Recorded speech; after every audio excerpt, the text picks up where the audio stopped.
what do you think, what's the right age to marry? तो I think ये question ही गलत है, मुझे लगता है. That is my take on that, because marriage and age has no connection. what's the darkest side of our industry? I think all of these compliance related matters, all of the shortcuts.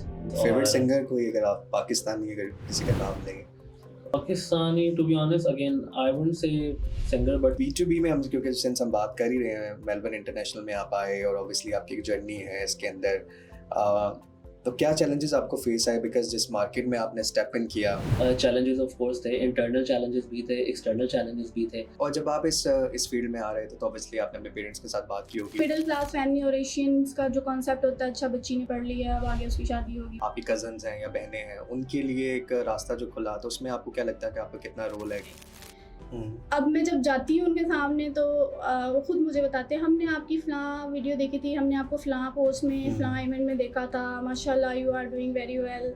तो मुझे ये चीज़ मेरी achievement लगती है. I think ये बड़ा एक important और बड़ा दुखी और बड़ा डार्क साइड है हमारी सोसाइटी की. और जब आप बाहर निकलते हैं ना घर से तो यू विल फील लाइक कि शायद आप कोई गुनाह करने जा रहे हैं. आई थिंक थोड़ा सा हम इंडस्ट्री की बात करते हैं कि आपने जैसे बताया, मतलब हमने आपके एक्सपीरियंसेस देखे, आपका एजुकेशनल एक्सपीरियंस देखा, आपका ऑब्वियसली प्रोफेशनल एक्सपीरियंस आपका रहा.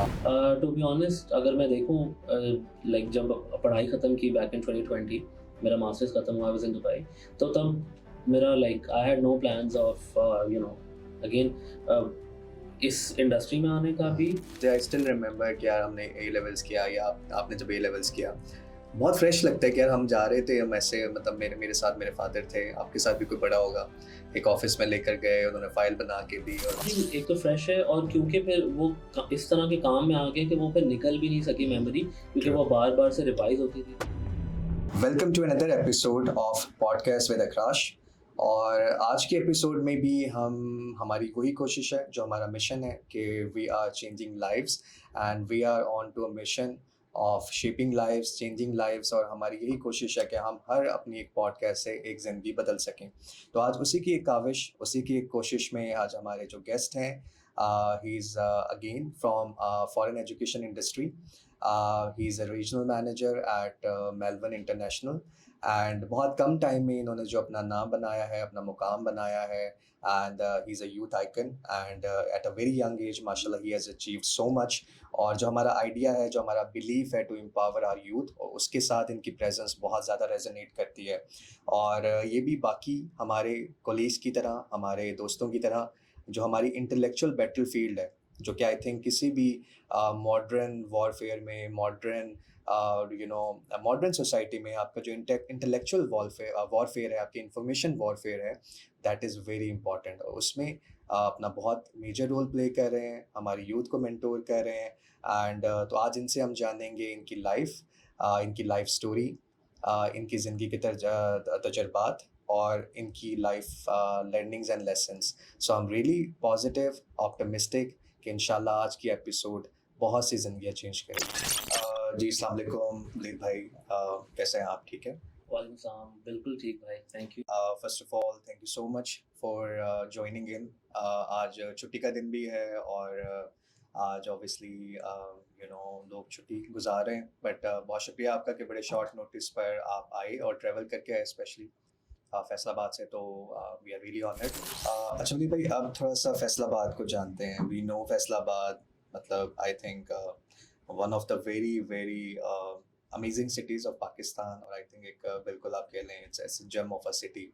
फैसलाबाद से बिलोंग करते हैं, तो मुझे ज़रा शहर के बारे में बताएं कि how was your experience growing up in Faisalabad, obviously which was one of the top cities but not the metropolitan. क्योंकि स्टिल अगर हम लाहौर में बैठ के बात करते हैं, कराची या इस्लामाबाद में बात करते हैं, तो स्टिल इट्स कंसीडर्ड कि फैसलाबाद है थोड़ा सा आउटसाइड है, छोटा शहर है comparatively.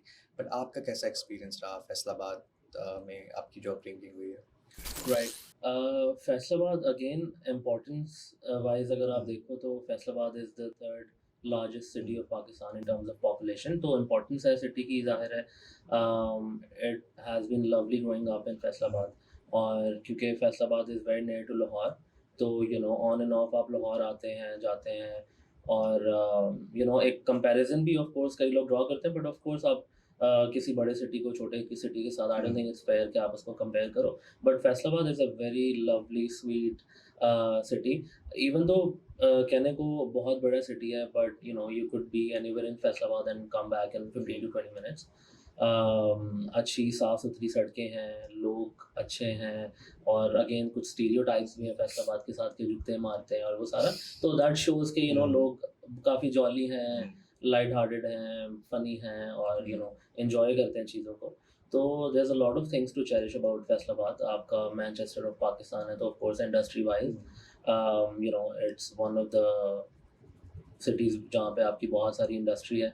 Of course with time gradually कुछ चीज़ें अफेक्ट हुई हैं, इंडस्ट्री भी अफेक्ट हुई है, but I think Faisalabad has grown. मैंने अपने आंखों के सामने फैसलाबाद को I have seen it grow from you know just another city to a proper city with you know आपका पूरा प्रॉपर इंफ्रास्ट्रक्चर, और यू नो हर तरह से we have an international airport, again industry, और you know anything you want और there should be in a proper big city, वो सारा कुछ आपको फैसलाबाद में मिलता है। येट ऑफ कोर्स जब छोटे थे तो ज़ाहिर है we did look up to Lahore, we did look up to Islamabad, Karachi, but I think कभी ऐसा नहीं हुआ कि you know you stop liking Faisalabad या ऐसा कुछ। तो of course I do have a connection, वहीं पे पला बड़ा हूँ, तो यू नो फैसलाबाद अच्छा, फैसलाबाद आपने कहा कि इवन अगर मैं 10-15 साल पहले भी अगर देखूं तो Faisalabad was obviously comparatively a smaller city than Lahore, but जो फैसलाबाद के आसपास जो इलाका है, जो बेल्ट है, क्योंकि मेरा भी luckily I also belong to the same belt, I have like a small town near Faisalabad, Pindi Bhattian, तो you know I think hardly 40 minutes from there. So I remember कि वहाँ पर कोई भी बड़ा ओकेजन होता था तो लाहौर तो लोग जाते थे, but Faisalabad was like an immediate मतलब एक आपका पॉइंट हुआ करता था जहाँ पे फैमिलीज आती थी, स्पेशली शादी या कुछ इस तरह के अगर इवेंट्स होते थे तो फैसलाबाद में जो आपका वो कहते हैं घंटा घर और इस तरह के जो बाजार हैं, वो they were always been very fascinating, और हिस्टोरिकली भी बड़ा एक मतलब एक बहुत एक डिफरेंट वाइब। तो फैसलाबाद मैं कह सकता हूँ कि वो एक तरह से अपने रीजन का एक बड़ा शहर हमेशा से रहा है, और जो ह्यूमर है, लाइक जो सबने बताया, कहा कि जुगतबाजी है, जुमलाबाजी है लोगों में, तो वो आपको लाइक क्या उसके लाइक आप उसको हिस्टोरिकली अगर आप देखते हैं तो why do you think, how do you think ये चीज़ कहाँ से एक जो फैसलाबादी है उसका उसका जो बात करने का अंदाज है, उसका जो ह्यूमर उसकी बात में है, जो मज़ा है, वो आपको लगता है कैसे लाइक व्हाट डज लाइक उसको क्या चीज़ अफेक्ट करती है और किस तरह से वो एक डेवलपमेंट होती है? Right, I think my take on that is कि आप किसी भी सिटी को, लाहौर की फॉर एग्जांपल अगर आप देखते हैं, तो जो एक टिपिकल लाहौर के साथ कुछ स्टीरियोटाइप्स अटैच हैं, जैसे लाहौर का एक टिपिकल एक्सेंट, वो अगर आप देखेंगे तो वो हमेशा जो अंदरून शहर है जहाँ पे लोग जी अपनी यू नो जनरेशन से रह रहे हैं, आपको उनमें मिलेगा। जो जब सिटी एक्सपैंड करता है या जो नए एरियाज़ हैं, वहाँ पे आपको वो चीज़ नहीं मिलेगी, क्योंकि यहाँ तो लोग वहाँ पे कहीं और से आके सेटल हो गए हैं, तो वो उनके अंदर एक वो पीछे से नहीं चल रही हुई आ रही होती चीज़ उस शहर की। इसी तरह फैसलाबाद में भी जो अंदरून है या वो एरिया जहाँ पे लोग काफ़ी अरसे से रह रहे हैं, उनमें आपको ये चीज़ मिलेगी, और ये ऐसी चीज़ है जो आई थिंक आपको गुजरांवाला भी मिलती है, आपको सियालकोट में भी मिलती है। हाँ, फैसलाबाद से my take again on this is कि फैसलाबाद के साथ ये स्टीरियोटाइप इसलिए अटैच हो गया क्योंकि फैसलाबाद की जो मिट्टी है अगेन आई थिंक काफ़ी ज़रखेज़ है, क्योंकि बहुत सारे टैलेंटेड लोग फैसलाबाद में जो है ना वो फनकार, आई थिंक फनकारों की भी मिट्टी है, हाँ, और जो डाइवर्सिटी आपको मिलती है from businessman to artist, from poet and from I think अगर आप जितना आपका ये जो आपका यू नो ड्रामा इंडस्ट्री है, आपकी स्टेज इंडस्ट्री है, जितने आपके कॉमेडियंस हैं, मतलब एक बहुत बड़ा नंबर है जो कि उस रीजन से आता है। बिल्कुल वो उस रीजन से आया है, जिसकी वजह से ऑफ कोर्स मुझे लगता है कि फैसलाबाद के साथ ये एक टैग भी लग गया। ऐसा नहीं है कि ऑफ कोर्स बाकी सिटीज़ ने भी बड़ा अच्छा टैलेंट प्रोड्यूस किया है, बट आई थिंक क्योंकि फैसलाबाद से बहुत ज़्यादा नामवर प्रोमिनेंट लोग आए, या जो लोग वहाँ से आए वो आके उन्होंने बहुत ज़्यादा सक्सेस उनको मिली है मेन स्ट्रीम मीडिया पे और मेन स्ट्रीम चैनल्स पे, जिसकी वजह से ऑफ कोर्स फैसलाबाद का नाम उस डायरेक्शन में प्रमोट हो गया। क्योंकि जब मैं फैसलाबाद कहता हूँ आई थिंक तो मैं पूरी बेल्ट की बात करता हूँ, फिर चिन्योट, फिर नासिर चिन्योट जैसे लोग चिन्योट से आते हैं, देन फैसलाबाद से, और बड़े एक ज़बरदस्त लेवल के आपको कॉमेडियंस मिलते हैं जो उस पूरे रीजन से आते हैं। प्लस ऑल्सो लोग हमेशा कहते हैं कि लाहौर बड़े यू नो जिंदा दिल हैं और ऑल दैट, लेकिन मैं आपको बात बताऊँ, मतलब मेरी अपनी पर्सनल ऑब्जर्वेशन है, आप भी इसमें आप ऐड कर सकते हैं कि अगर एक टेबल पे लाहौरिये बैठे हों और एक टेबल पे फैसलाबादी बैठे हों, I think there is no match still, I believe. अभी बल्कि रिसेंटली भी वी हैड अ चांस, हम एक रिट्रीट पे गए तो वहाँ पर कुछ वो एक फिक्स था, लाइक एक सिटिंग लाहौरियों की होती थी, एक सिटिंग फैसलाबादियों की थी। I think they were next level. मतलब वो उनका जो एक मैं जो स्पॉन्टेनियस है, जितना वो जुमलाबाजी में या जो जितना उन वो मज़े का जुमला बोलते हैं, एंड वो आई थिंक उतना खूबसूरत और उतना विटी बेसिकली मुझे नहीं लगता कि कोई और पाकिस्तान में ऐसा इलाका है। ऐसी है, ज़ाहिर है वो कुछ हवा और पानी का असर भी है, कुछ उस एरिया का जो है ना, आप ज़ाहिर है असर लेते हो, तो डेफिनेटली ऐसा है। I agree, I completely agree, बिल्कुल ऐसी है।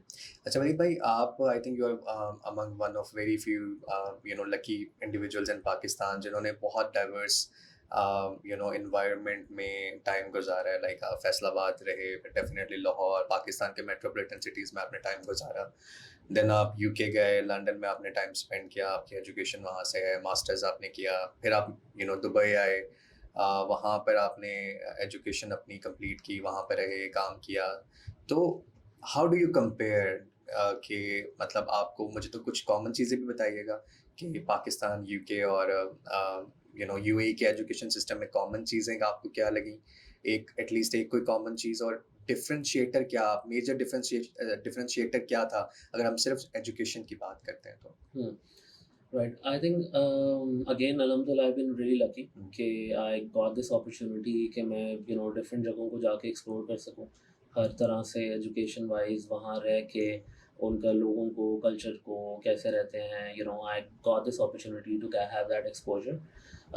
You know I been one of those very lucky people, Yeah. अल्हम्दुलिल्लाह, अल्लाह मियां की विल से, और फिर you know with the support of my parents and family. I think एक कॉमन चीज़ जो मैंने हर जगह पे देखी है ना, अगेन दैट इज़ आपके छोटे सिटीज़ और वहाँ के लोगों का बिहेवियर वर्सेस बड़े सिटीज़ और वहाँ के लोगों का बिहेवियर। तो if you talk about Faisalabad and Lahore, तो ऑफ कोर्स फैसलाबाद में you know you will find relatively ज़्यादा वेलकमिंग, ज़्यादा फ्रेंडली लोग, वर्सेस आप लाहौर में आएंगे तो ऑफ कोर्स देयर बिजी, एक मेट्रोपॉलिटन सिटी है, हसल एंड बसल, तो वो उस तरह का उनका टेम्परामेंट नहीं है। सिमिलरली अगर आप यूके में जाएंगे, because I had this opportunity कि मैं ग्लासगो में भी रहूँ, तो वहाँ पे रहा, और फिर आई मूव टू लंदन, तो वहाँ पे भी तो I you know got to see the difference वहाँ पे भी, कि एक छोटे सिटी में वर्सेस एक बड़े सिटी में क्या डिफरेंस है लोगों के बिहेवियर में, उनके मिलने मिलाने में, रहन सहन में। तो अगेन ग्लासगो में वेरी स्वीट पीपल, आपको you know they will stop and attend you, welcome you, आपसे स्माइल करके बात करेंगे। वर्सेस लंदन ऑफ कोर्स इतना बिजी है कि you know nobody has time to time नहीं। Even stop and say hi और स्माइल एट यू। तो एक ये डिफरेंस वहाँ पे भी और यहाँ पे भी इज़ एग्जैक्टली द सेम। और सिमिलरली दुबई में भी I mainly stayed in Dubai, लेकिन ऑफ कोर्स अगर आप you know you will go to Sharjah या फिर आप किसी रासल खैमा में चले जाएं, वर्सेस आप दुबई में हैं, तो of course it's a huge difference again in the lifestyle. और तो वो एक I think it's the same pattern हर जगह पे, छोटे बड़े शहरों का। बट ऑफ कोर्स बड़े शहरों के देयर इज डिफरेंट पर्क्स, बड़े शहर में आप more opportunities, more exposure, more facilities, more entertainment, all of that. तो I think this is one of the key common things जो मुझे लगी वहाँ पे और यहाँ पे। और एक और कॉमन चीज़ जो कॉमन तो नहीं है, but what I found is के लोग हर जगह पे सेम है, और अच्छे बुरे लोग भी हर जगह पे ट्रू हैं। True. Safety wise of course UAE का तो कंपैरिजन नहीं है, बट यूके से ज़्यादा safe I found Pakistan. True, I agree. Apart from of course some areas और कुछ चैलेंजेस हमारे इस तरह के हैं, ऑफ कोर्स वो भी एक अलग डिबेट है, ज्योग्राफिकली हम जिस तरह से प्लेस हैं उसकी वजह से जो चैलेंजेस आते हैं, all of that. Otherwise I found Pakistan very peaceful and safe and very safe, and I think also क्योंकि मैं लंदन में, मेरा भी ज़्यादा टाइम लंदन में गुजरा है, एंड आई थिंक जो मेरा टाइम था 16 और 19, उसमें तो आपका नाइफ स्टैबिंग और ये सारी चीज़ें थी। प्लस ऑल्सो आपको पता है वहाँ पे सिक्योरिटी भी एक बहुत बड़ा चैलेंज है, even for the shops and for the retail, क्योंकि उनके लॉज बहुत ज़्यादा लीनियंट हैं। तो वो तो आई टोटली एग्री कि पाकिस्तान इज़ मच पीसफुल। लेकिन आई थिंक एक चीज़ जो वहाँ पर अच्छी है और पाकिस्तान में इट्स टेरेबल, वो वेपनाइजेशन है। यूके में मैंने तो एटलीस्ट वेपन, जितना अर्सा मैं रहा हूँ, वेपन नहीं दिखा। इवन देयर जो उनकी स्ट्रीट पुलिस है, उनके पास भी they have the electrical stick, weapon आपको नज़र नहीं आता। तो इसलिए मेजरली भी वहाँ पे जो एक क्राइम होता है वो नाइफ से होता है या रॉड से होगा, इस तरह की किसी शार्प ऑब्जेक्ट से होगा। बट पाकिस्तान में ऑब्वियसली हर बंदे के पास, I think it's a different topic कि वेपनाइजेशन किस हद तक होनी चाहिए, किस हद तक नहीं होनी चाहिए। बिकॉज मुझे लगता है वेपन बिलोंग टू स्टेट। जब आप उसको आम आदमी के हाथ में पकड़ा देंगे तो डेफिनेटली एक मिसयूज तो होगा उसका। I agree. और to be honest, being a layman, not having any expertise या कोई ऐसी हाई लेवल पोजीशन जहाँ पे if I am a decision maker and I have the authority to make changes with the decision, to be honest कोई बहुत rocket science नहीं है to figure this out, but just by this experience of myself having lived there. और यहाँ पे भी of course सिर्फ एक चीज़ है दैट डिफरेंशिएट्स हमारा यहाँ का safety and security versus UK का या किसी और कंट्री का या यूएई का, and that is implementation of law. It is that simple, and you could just compile and conclude that in this one sentence: implementation of law. Again, लोग हर जगह पे एक जैसे ही हैं.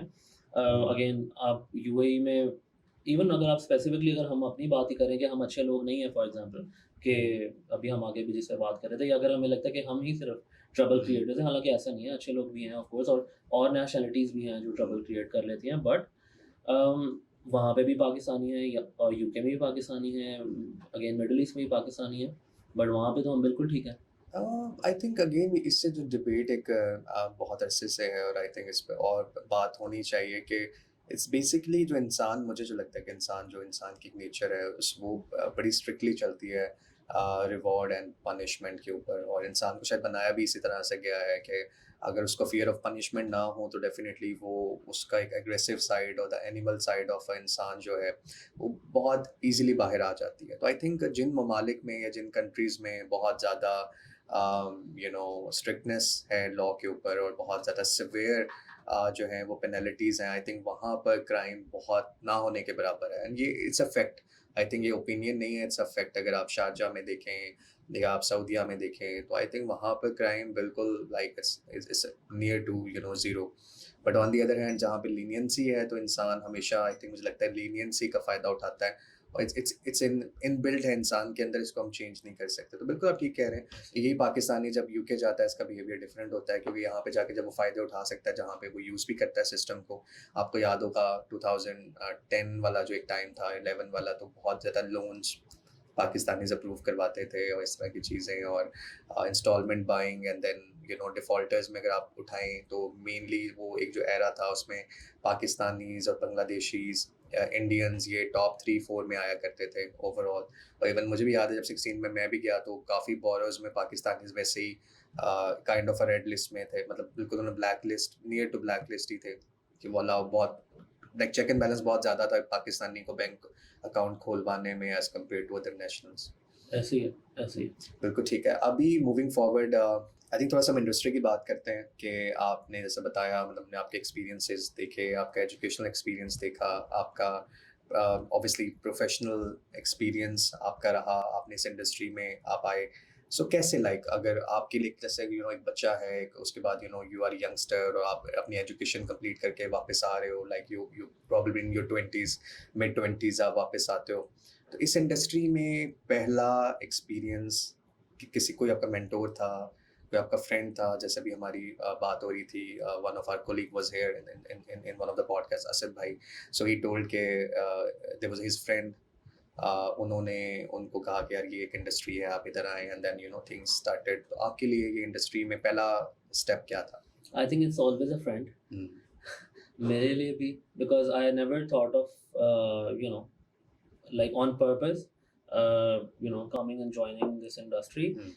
To be honest, अगर मैं देखूं, like जब पढ़ाई ख़त्म की back in 2020, मेरा मास्टर्स ख़त्म हुआ, I was in Dubai, तो तब मेरा like I had no plans of again इस इंडस्ट्री में आने का भी, और इवन हाँ, I did want के I wanted के of course पढ़ाई ख़त्म हुई है तो थोड़ी देर काम करके let's गेट इट गोइंग, क्योंकि अब इतना पढ़ा है तो थोड़ा सा उसको प्रैक्टिकली वो करके भी देखते हैं.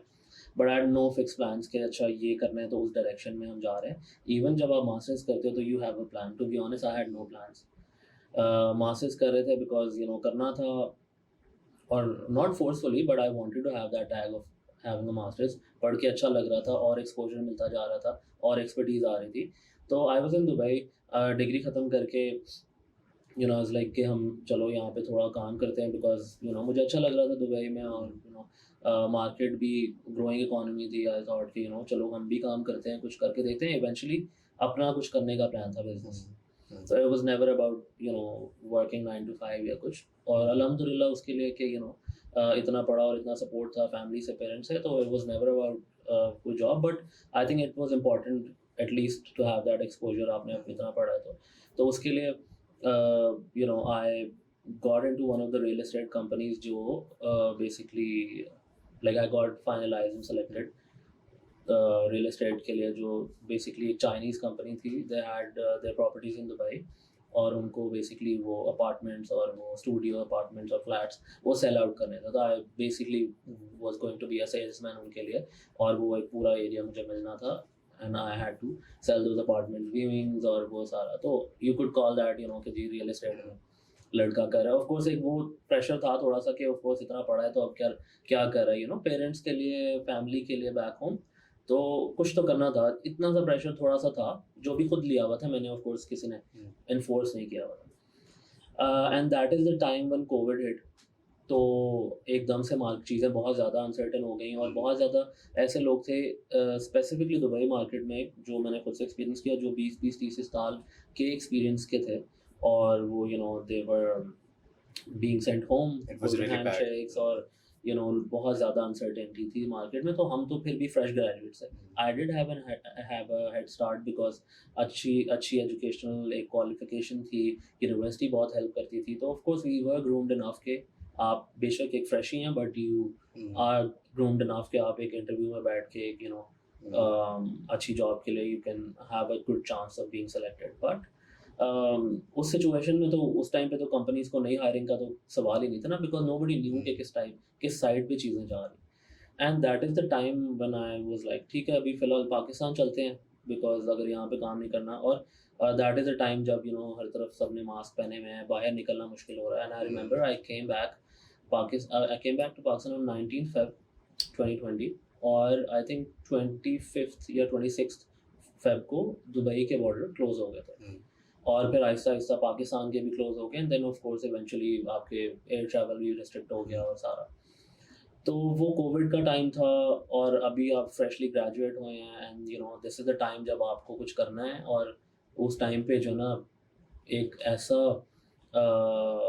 वो पूरी दुनिया में एक chaos फैल गया कि unseen event था ना, nobody was ready for it. मतलब it was something very different. जैसे अभी आजकल आपने देखा होगा मीम्स, जंग शुरू हुई है, हमारी शादी का टाइम था तो जंग शुरू हो गई है, वो काफ़ी मीम्स बनी है. तो मेरे लिए उस टाइम पे यही था कि like this is the time कि हम वी लोग स्टेपिंग आउट टू वर्क और कुछ करने के लिए और सारा, और इस टाइम पे हो गया. बट एनीवेज घर आए, वो आई रिमेंबर कि वो ऑलमोस्ट 1 से 1.5 साल जो था वो एक फ्लो भी थोड़ा सा ख़राब हो गया.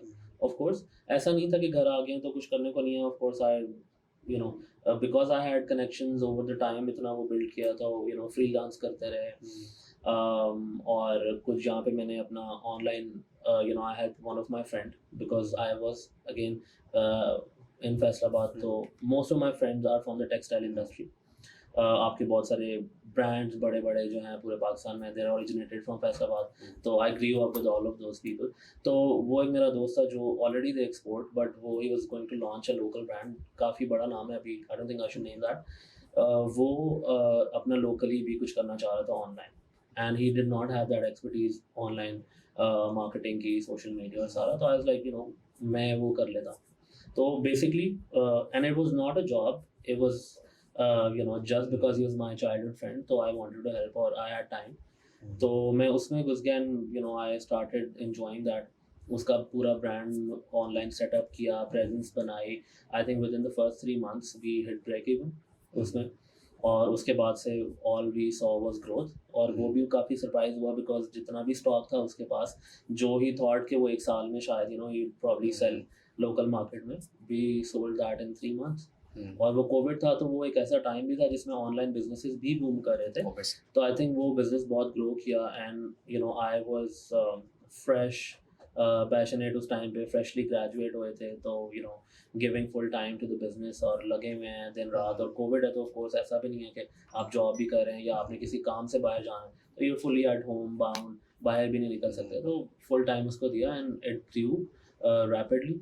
अल्हम्दुलिल्लाह बहुत सक्सेसफुल रहा वो. और उसको एक बहुत शॉर्ट टाइम में इस लेवल पे पहुंचा दिया बिजनेस को कि you no and it's going really well now even though अब मेरे पास टाइम नहीं है उसको देने के लिए, और जहाँ पे मैंने छोड़ा था उसको आई थिंक वो उसके बाद से, क्योंकि वो मैं ही देख रहा था और वो उसके बाद से वो उस स्पेस पे ऑनलाइन उस पे चला गया कि उसको अभी ज़्यादा एक्स्ट्रा पुश की ज़रूरत नहीं पड़ी, उसी पुश पे अभी तक जो है ना वो चला, it's been almost 3 years now. Yeah, I think the first year किसी बिजनेस के लिए पहला साल आपकी बेस आपकी जो इनिशियल ट्रेजेक्टरी है वो बड़ी इंपॉर्टेंट होती है, and once it's you know आपका सेट हो जाती है trajectory, and I think then चीज़ें काफ़ी सस्टेनेबल हो जाती हैं। तो इस इंडस्ट्री में किस तरह से like how did you know enter this industry? तो बेसिकली आई थिंक ऑलमोस्ट एक 1.5 साल जो कोविड का था उसी के अंदर ही I got a call from one of my friends who is my batchmate in London. उसने मुझे कॉल की, फ्रॉम मुल्तान, उसने मुझे कॉल की कि ऐसे ऐसे one of my friend he is opening a branch इन फैसलाबाद, तो उनको ना काउंसलर्स चाहिए, स्टूडेंट काउंसलर, ठीक है। और उसने मुझे कहा कि यार मेरे you know I need resources in Faisalabad, तो आप प्लीज़ मुझे ना अगर कोई सर्कल में या जान पहचान में कोई भी है तो जस्ट ड्रॉप इन CVs और यू नो मुझे थोड़ा हेल्प हो जाएगी, क्योंकि वो मुझे he was asked from his friend कि उसको फेवर चाहिए फैसलाबाद। तो मैंने कहा ठीक है, आई रिमेंबर मैं उस टाइम ड्राइव कर रहा था, तो मैंने कहा ठीक है मैं फ्री हो गया ना तो भेजता हूँ। And then on the way back when I was driving home मैंने सोचा कि यार you know why not me, क्योंकि क्योंकि ऑफ कोर्स मैं बैक इन 2015 जब खुद पढ़ने गया था, since then I was in touch with one of the counsellors जिसने मेरा भी डे 1 से किया था पूरा प्रोसेस। तो उसके बाद मैंने यूनिवर्सिटी जब स्विच की थी तब भी मेरा पूरा वो एक ज़ाहिर स्टडी वीज़ा का पूरा प्रोसेस था। Then I went to Dubai पूरा as an international student, तो I was pretty, I had seen it first hand, visa apply करना, student visa, CAS, IELTS, you know, और मैंने पढ़ा भी था जाके, तो I knew कि international student recruitment के सारे मामलात कैसे चलते हैं, तो it was not something very new for me। तो मैंने कहा कि यार मैं खुद भी try, like why not just give it a try, better because I was not doing much at that। तो मैंने उसको अपनी CV फॉरवर्ड कर दी और यू नो मैंने कहा व्हाई नॉट। मैंने अपनी CV फॉरवर्ड की, आई गॉट अ कॉल, उन्होंने इंटरव्यू के लिए बुलाया, आई वेंट देयर, इंटरव्यू हुआ। तो इंटरव्यू में उन्होंने and this job I am talking about was MR consultant, जो फैसलाबाद में अपना ऑफिस खोल रहे थे। तो आई मेट मुबशिर साहब एंड ज़िशान साहब and you know we had a talk and they told me कि यार यू आर ओवर क्वालिफाइड इसके लिए, तो हमारे पास वैसा वो नहीं है, और ऑफ कोर्स एक इतनी ज़्यादा आप लोग इन्वेस्टमेंट अपनी एजुकेशन पे करके यहाँ पढ़ वहाँ पढ़ और सारा, तो ये तो it's just a counsellor job, और फैसलाबाद में people are not really used to paying a lot counsellors at that time, ठीक है। तो even I knew of course कि ये of course I am kind of over qualified for it, क्योंकि उस time पे वो counsellor was the highest thing they were looking for, branch manager was already sorted और सारा। तो मैंने कहा कि ठीक है, मुझे ऑफ कोर्स स्पेस एक बहुत ज़्यादा नहीं है, as long as you know I have a job जहाँ पे चलो थोड़ा ऑफिस एक्सपोजर है, साफ सुथरा एक आप अच्छी जगह पे जाके, और थोड़ा एजुकेशन से रिलेटेड है, तो ऑफ कोर्स एक यू नो स्टूडेंट्स के साथ मिलोगे। I always had that teaching वाला थोड़ा सा इन मी बचपन से ही, तो मैं उसको उस चीज़ से देखता था, तो I was like you know why not, exposure के लिए, थोड़ा एक्सपीरियंस के लिए, काइंड ऑफ टू इम्प्लीमेंट मैंने जो पढ़ा है, चलो थोड़ा रनिंग में रहूँगा मैं, बिकॉज इवन उस टाइम तक भी I was looking at things कि कोई बिजनेस अपना मैं कुछ यू नो स्टार्टअप करूँ, because I come my father is a lawyer, ठीक है। तो यूजुअली वन वुड एक्सपेक्ट कि आप अगर फादर लॉयर है तो आगे बच्चा भी लॉयर बनता है या यू नो वो उसी फील्ड में जाता है, और my father is a very experience, almost 35 years plus experience, is a tax consultant, is a tax lawyer. तो वन वुड एक्सपेक्ट कि बच्चा आगे उसमें जाएगा, but I did not you know go in that path. तो I did not have family business ऐसा जिसको मैं के पढ़ने के बाद ज्वाइन करता, तो I had to start from scratch, और I always wanted to also कि यार खुद से सारा जो भी करना है वो करूँगा। तो उस टाइम पे I was working on a lot of business ideas, but ये जॉब आई तो आई थॉट कि यू नो व्हाई नॉट, चलो ट्राई करते हैं, ट्राई करने में क्या हर्ज है, if it works for me, देखते हैं कैसा लगता है। और तब भी प्लान नहीं था कि कोई लंबा इस पर जाऊँगा। तो इंटरव्यू हुआ, मैंने कहा जी ठीक है, डोंट वरी, बल्कि इंटरव्यू हमारा जब हुआ है तो दे ऑल्सो न्यू कि ये मतलब उन्होंने तो ओके कर दिया था, but of course they knew कि मैं जब उन्होंने सैलरी भी बताई कि maximum this is what we can pay, और उसके बाद हमारा अच्छे टर्म्स पे इंटरव्यू ख़त्म भी हुआ, तो दे टोल्ड मी कि अब यू नो डिसाइड करके you have to call us back. तो they were not expecting कि मैं call You would back say करके yes. I would say yes, क्योंकि of course for the salary or maybe मेरी expectations कुछ और हों, all of that. तो मैं इंटरव्यू दे के निकला हूँ, गाड़ी में बैठा हूँ, घर जा रहा हूँ, and I called back, मैंने कहा जी करते हैं, why not, it's a yes. तो वहाँ से शुरू हुआ, फिर it was a great journey. वहाँ से आप कह लें कि इस इंडस्ट्री में पहला स्टेप था. अगेन थोड़ी सी रिवीजन हो गई उस सारे चीज़ की जब काम करते रहे कि प्रोडक्ट नॉलेज तो ऑफ कोर्स आप कोई भी ले सकता है, ऐसा वो नहीं है. बट आई थिंक मुझे उसमें भी सक्सेस काफ़ी मिली इस सेंस में कि जब भी मैं काउंसलिंग करता था तो ऑफ कोर्स बच्चा मेरे साथ रिलेट कर पाता था बिकॉज दे कुड कनेक्ट मेरे एक्सपीरियंस से, मेरा अपना, और आई कुड ऑल्सो फील के यार मैं उनको. This is very important. हाँ. जो कनेक्शन वाली आप बात कर रहे हैं ना कि जब आप बच्चे को ये बताते हैं ना कि यार I have been on this path, ठीक है, तो वो बच्चा कहता है आई हैव बीन देयर जहाँ तुम जा रहे हो या जहाँ पे तुम जाना चाह रहे हो. तो आई थिंक वो एक जो कॉन्फिडेंस आप विन करते हैं ना बच्चे का, वो यहाँ पर obviously I have respect for all the counselors because again not everyone is that lucky. I think ये कुछ ऐसी चीज़ें होती हैं जो आपके हाथ में नहीं होती, to be honest, and आप डिसाइड नहीं करते, that is in your luck. Hard work सब चीज़ें आई थिंक वो हर कोई अपनी कैपेसिटी में हार्ड वर्क कर रहा होता है, बट ये ऐसी चीज़ है जो मुझे लगता है कि it has to do with your luck. But ये कि आई थिंक अगर आपका एक एक्सपोजर है फॉरेन और आपने बाहर एक फॉरेन एक एजुकेशन आपने हासिल की भी है, तो I think as a counsellor आपको एक अपर हैंड होता है, एक लेवरेज होता है versus the majority of the counsellors in the market. I think वो भी आपने एंजॉय किया होगा लेवरेज. बिल्कुल ऐसी है. तो I think that help me बच्चों के साथ कनेक्ट करना, बच्चों के साथ और ज़्यादा ओपनली बात करना, और वो फिर रिलेट भी करते थे. और फिर I had that concern for the students, तो उनको मैं एज अ क्लाइंट बाद में डील करता था, बट पहले एज अ मेंटोर या as a personal senior person who is already been there, उनको एडवाइस देता कि बच्चे ये ठीक है ऐसे करो, या ये थॉट प्रोसेस आपको लेना चाहिए बजाय इसके कि आप इन चीज़ों को देखो, आप ये चीज़ें कंसिडर करो. I think that also help बच्चे उनको भी समझ में आती थी चीज़ें. और बस वहाँ से बैठे बैठे one day I had this I saw this job on LinkedIn. वही मेरा नेक्स्ट क्वेश्चन था कि अच्छा, B2C आपका एक एक्सपीरियंस रहा, और आई थिंक मुझे ये लगता है, मतलब people could have like different opinions, मुझे लगता है कि B2B में एक्सेल करने के लिए बहुत ज़रूरी है कि आपका B2C एक अच्छा एक्सपोजर होना बहुत ज़रूरी है. बट मेरा अपना एक बिलीफ है, क्योंकि आई थिंक मेरा भी एक ये स्ट्रीम रही है, और मैंने जो टेक्निकली साउंड लोग देखे हैं B2B में, बिकॉज हर तरह का बंदा है. कुछ लोग हैं they are very good in the PR thing, they are very good in the marketing thing, they are very good in other stuff.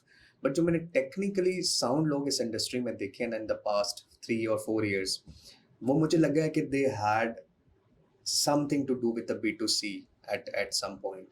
ठीक है, तो वो आपके B2C ने आपकी B2 जर्नी को किस तरह से हेल्प आउट किया? राइट. सो बेसिकली B2C ने जो है ना वो थोड़ा सा पॉलिश कर दिया, एक तो फर्स्ट हैंड एक्सपीरियंस दे दिया. I think that was the only thing missing in the entire chain. अगर आप देखें ना तो of course I had that first hand experience, recruitment का भी, उस प्रोसेस से खुद गुजरने का भी. But being on this side of the table, और क्योंकि आई was a client my self, a student who At was one time who was sitting in front of a counselor, and that counselor was driving them कि ये options हैं, and he was setting my अच्छा, वो मतलब on a lighter note, मुझे तो बहुत fresh लगता है. मुझे आई स्टिल रिमेंबर कि यार हमने A levels किया, या आपने जब A levels किया, बहुत फ्रेश लगता है कि यार हम जा रहे थे, हम ऐसे, मतलब मेरे साथ मेरे फादर थे, आपके साथ भी कोई बड़ा होगा, एक ऑफिस में लेकर गए, उन्होंने फाइल बना के दी, और हम उस वक्त वो जो पैनिक, मुझे तो अभी बहुत फ्रेश मेमोरी लगती है. हालांकि it's been 9 years, but still मुझे लगता है कि यार वो जो एक क्रेडिबिलिटी इंटरव्यू का pressure, for the first time एक फॉरेनर आपसे बैठ के सामने बैठा हुआ है, ब्रिटिशर और whosoever, वो आपसे इंटरव्यू ले रहा है. आई थिंक वो चीज़ मेमोरी बड़ी फ्रेश है, मेरे माइंड में तो बहुत फ्रेश है. आपका ऐसे आई थिंक एक तो फ्रेश है, और क्योंकि फिर वो इस तरह के काम में आ गए कि वो फिर निकल भी नहीं सकी मेमोरी, क्योंकि वो बार बार से रिवाइज होती रही. तो वो एक स्टेप ऑफ कोर्स याद है, और of course that is something जो मैं आगे जिक्र कर रहा था कि काउंसलिंग में भी हेल्प होती है. तो बच्चे जब when I was a counsellor, और बच्चे जब हर स्टेप पे पैनिक करते थे, तो I had something to tell them about me for every step from personal that they were experience, going. from personal experience. और ऑफ कोर्स वो उनको तसल्ली भी देता था, हेल्प भी करता था उनको, और कोई अगर बुरा एक्सपीरियंस भी था मेरा, that would also help them कि बच्चे ये ऐसे हो चुका है, हुआ था। तो आप इसको अवॉइड भी कर सकते हो। तो आई थिंक ईदर वे अच्छा बुरा दोनों एक्सपीरियंसेस से हेल्प हो जाती थी। एंड आई थिंक वही बात है कि जैसे क्रेडिबिलिटी इंटरव्यू में बच्चे बहुत घबराते हैं या परेशान होते हैं, तो आई ऑलवेज से देम कि यार मतलब जब हम भी थे ना, हालांकि एक अच्छे लेवल पे पढ़ा था, सब कुछ था, बट ये कि जब बैठते थे ना फॉर द फर्स्ट टाइम किसी फॉरेनर के सामने, तो स्वेटिंग हो रही होती थी। लेकिन ये था कि हम अपना, हमें पता होता था कि we have to hold our ground, मतलब हमने उस बंदे को, स्वेटिंग हो रही है, टांगें कांप रही हैं, whatever, but you have to do your job, मतलब in the best possible way. तो आई थिंक वो बच्चा फिर बड़ा एक रिलैक्स होता है कि हाँ यार, मतलब obviously it's a different thing,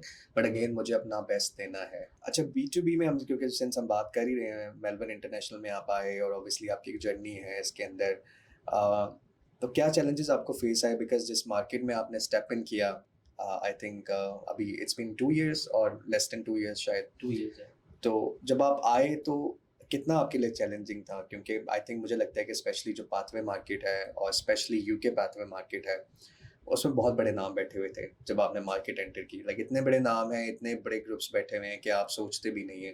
like it's like a nightmare कि यार, you know, Navitas is the study group, उसके बाद यू नो सीजी और QA उधर बैठा हुआ है, तो इतने बड़े बड़े ग्रुप्स हैं, और यू नो, और इन्हीं की कुछ कुछ तक 3-4 ग्रुप्स हैं जिनकी मोनोपोली है सॉर्ट ऑफ। और ये तो, और स्पेशली नाम भी इतने बड़े बड़े हैं कि मतलब अगर हम लोग कहें कि हमारा प्रोफेशनल एक्सपीरियंस भी इतना नहीं होता, यू नो, और जब obviously we were a kid, मतलब हम शायद, या आप शायद उस टाइम पर you were a school going kid, जब वो लोग इस इंडस्ट्री में आ गए और दे स्टार्टेड, तो वहाँ पे जब पाथवे, जब आपको पोजीशन मिली और आप इस मार्केट में आए, और गिवन के यार मेरे इतने कंपैटिटर्स हैं, इतने बड़े बड़े नाम हैं, तो क्या माइंडसेट था एक फॉर अ फ्रेशर जिसका B2B का पहला एक्सपीरियंस है और बिल्कुल नई टेरिटरी में आप एंटर हो रहे हो? So what was your mindset at that time? Like, were you scared? Were you like, यार let's figure it out, या motivated थे, या आपका vision clear था कि नहीं, कुछ करेंगे, कुछ कुछ तो होगा, like we will see कि हम कुछ productive होगा इसमें? राइट। आकाश भी बहुत अच्छा क्वेश्चन है। चैलेंजेस ऑफ कोर्स थे, इंटरनल चैलेंजेस भी थे, एक्सटर्नल चैलेंजेस भी थे। I think how I see this is कि आई डोंट सी कंपटीशन मैं उसको, आई फील कि मेरी कंसिस्टेंसी ज़रूरी है। कंपटीशन होता है जब ऑफ कोर्स आप एक यू नो इक्वल लेवल पे compete कर रहे हो, and that is when you see competition. अभी of course Melbourne is a relatively smaller group और वी आर ग्रोइंग रैपिडली। मुझे टीम की तरफ से बैकएंड पे बहुत ज़्यादा सपोर्ट रही है, इन अ सेंस के वी हैव जो हमारा, आप कह लें कि जो मैनेजमेंट है, we have people from into बहुत experience, we have people from on campus, we have मेरी जो डायरेक्ट लाइन मैनेजर हैं, she has over 8 to 9 years of experience in Navitas। तो हमारी जो टीम ऊपर बैठी हुई है सारी, they're really experts in pathway। मेरा भी क्योंकि थोड़ा सा बैकग्राउंड पाथवे का है, because I was my self N into student. उसके बाद जब मैंने रिक्रूटमेंट एज अ काउंसलर भी की, तो I did recruit a lot for pathways, और यू नो इन सारे पाथवेज के लिए, और even outside of the UK भी काफ़ी पाथवेज के लिए रिक्रूट किया। तो I also had that you know basic understanding of pathways. और अगेन एज आई सेड कि हमारी टीम की तरफ से भी काफ़ी सपोर्ट थी, तो इसीलिए again we don't see competition, अभी हम उसको एज अ कंसिस्टेंट।